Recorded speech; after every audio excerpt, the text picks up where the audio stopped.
बुद्ध और राजकुमार। मगध राज्य का राजकुमार श्रोण बेहद उदंड था। उसको दूसरों के अपमान में आनंद की अनुभूति होती थी। दूसरों को अपमानित करने में वह उम्र का ख्याल भी नहीं करता था। जब माता पिता उसकी हरकतों से बहुत परेशान हो गए तो उन्होंने अपने महल में भगवान बुद्ध को आमंत्रित किया। बुद्ध जब महल में आए तो उन्होंने राजकुमार के विषय में सभी बातें सुनी। उन्होंने राजा से राजकुमार को प्रवचन में लाने के लिए कहा। श्रोण अपने पिता के साथ आया और प्रवचन की समाप्ति पर वह बुद्ध के चरणों में लौट गया। बुद्ध के वचनों से प्रभावित होकर वह बौद्ध धर्म में दीक्षित हो गया। उसका जीवन पूर्णतः बदल गया।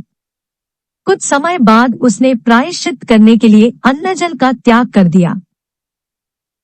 उसके इस कठोर प्रण के विषय में जब भगवान बुद्ध को ज्ञात हुआ तो वे उसे देखने आए। उन्होंने स्नेहपूर्वक उसके मस्तक पर हाथ रखा और बोले, श्रोण, अन्नजल के त्याग के चलते तुम्हारा स्वास्थ्य गिरता जा रहा है।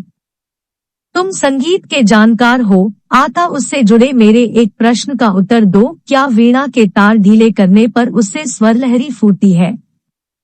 श्रोण ने जवाब दिया, नहीं भगवान। बुद्ध ने पुनः प्रश्न किया, तब तो तारों को खूब कसना पड़ता होगा। श्रोण बोला, नहीं, अधिक कसने से तार टूट सकते हैं। तब तथागत बोले, वीणा से मधुर संगीत निकालने के लिए उसके तारों को न तो अधिक ढीला रखना चाहिए और न ही अधिक कसना चाहिए।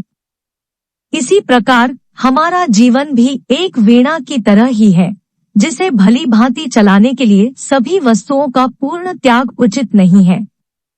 श्रोण ने कठोर प्रतिज्ञा से मुक्ति ले ली और सहज जीवन जीने लगा। यह कथा जीवन को नैसर्गिक तरीके से जीने पर बल देती है, जिसमें उचित आवश्यकताओं की पूर्ति और अतिरिक्त इच्छाओं पर नियंत्रण का संदेश शामिल है। यदि जीवन को आवश्यकता, पूर्ति और संयम के संयोग से संचालित किया जाए तो परम शांति प्रदायक होता है।